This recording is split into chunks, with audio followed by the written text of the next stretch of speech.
මේකදී මම කියලා දෙන්නේ ක්ලික් ට්‍රැක් එක කොහොමද අපි හරියටම ෂෝ එකකදී කන්ට්‍රෝල් කරන්න කියලා.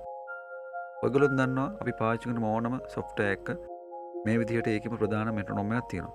නමුත් අපි බෑන්ඩ් එක ප්ලේ කරන කෙනෙක් හෝ කොන්සර්ට් එක ප්ලේ කරනවා නම් ඒකට මේ අපි පාවිච්චි කරන්නේ අපි අපේම ක්ලික් ට්‍රැක් එකක් මෙන්න මේ විදිහට හදා ගන්නවා. ඉතින් අපිට පුළුවන් අපි කැමති සවුන්ඩ්ස් දාලා මේ විදිහට ක්ලික් ට්‍රැක් එකක් හදා ගන්න. ඉතින් මේ ක්ලික් ට්‍රැක් එකේ මේ විදිහට ටෝන්ස් ගොඩක් තියෙන ඉතින් අපේ බෑන්ඩ් එකේ අය අපිත් එක්ක ඒ ෂෝ එකේ ප්ලේ කරන මෙම්බර්ස්ලාගේ කැමැත්ත අනුව අපි කරන්නේ මේ ටෝන්ස් වලින් කැමති එකක් ඒගොල්ලන්ට දාලා දෙන එක. අපි බලමු දැන් මේ ක්ලික් ට්‍රැක් එක මම පොඩ්ඩක් ප්ලේ කරලා පෙන්නන්නම්. right. ඔය මම දාලා තියෙන මගේ රැක් එකේ තියෙන දෙවනි ටෝන් එක අපිට පුළුවන් බෑන්ඩ් එකේ අවශ්‍යතාවය අනුවක වෙන ටෝන් එකකට අවශ්‍ය නම් දාලා දෙන්න.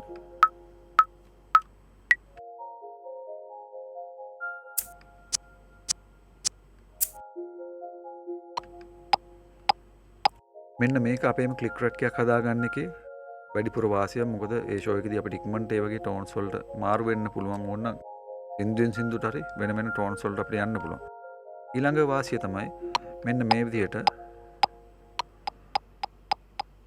අපිට මේ ක්ලික් එකේ ස්ටයිල් එක අපිට 16 නෝට් ඇඩ් කරනවා නම් සමහර තැන්වලදී අපිට අවශ්‍ය වෙනවා මේ වගේ පාස් කරගන්න තව ටිකක්. ඒ වගේ අවස්ථාවලදී අපිට මේ විදිහට තව ක්ලික් එක පොඩ්ඩක් වෙනස් කරලා 16 නෝට් ඇඩ් කරලා ඩබල් කරන්න ඒ වගේ දේවල් කරන්න පුළුවන් අපේම ක්ලික් ට්‍රැක් එකක් පාවිච්චි කරද්දී.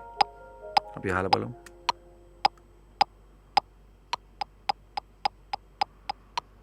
ඊළඟ කාරණේ තමයි මේ ක්ලික් එක පාවිච්චි කරද්දී අපි මුළු සින්දුව පුරාම සාමාන්‍යයෙන් එකම ලෙවල් එකට තියනට වඩා හොඳයි සින්දුවේ අවශ්‍ය තැන්වල අවශ්‍ය ලෙවල් එකට ගන්නවා ඔටෝමේෂන් කරනවා අඩු වැඩි වෙන්න ඕන තැන් ටික හරියට.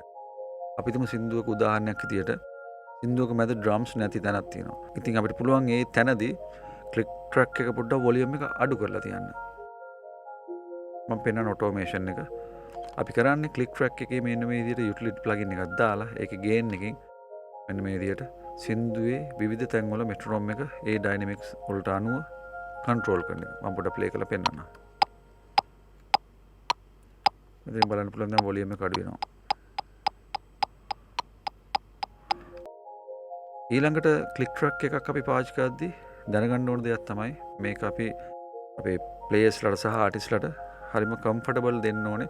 ඉන්නියස් හැමෝම යූස් කරන්නේ. ඉතින් ඔයාගේ අතින් හරි මොකක් හරි හේතුවකින් මේ ක්ලික් එකේ වොලියම් එක වැඩි වුණත් වැරදීමකින් ඒක ඩැමේජ් එකක් වෙන්න පුළුවන්. ඒක දාන් ඉන්න අයට. ඒ නිසා අපි කරන දේක් තමයි මේ ක්ලික් ඇන් කියුස් තියෙන සම්පූර්ණ ගෲප් එකම ලිමිට් එකක් දාලා ලිමිට් කරලා තියෙනවා. යම් කිසි වොලියම් ප්‍රමාණයක් දාලා මෙතනින් එහාට වැඩි වෙන්නේ නැති වෙන්න. ඒ වගේම තවත් දෙයක් තමයි මේ ක්ලික් ට්‍රැක් එක සාමාන්‍යයෙන් ඔඩියෝ ෆෝමැට් එකකින් ප්ලේ කරන්නේ නැතුව මේ විදිහට මිඩි ෆෝමැට් එකකින් තියාගන්න එක වඩාත් හොඳයි. මොකද අපිට එතකොට එඩිට් කරන්න ලේසි සහ ඒකේ ටෝන්ස් මාරු කරන්න පුළුවන් ඕනම වෙලාවක. අන්න ඒ වගේ පහසුකම් තියෙනවා අපේම ක්ලික් ට්‍රැක් එකක් අපි යූස් කරන එක.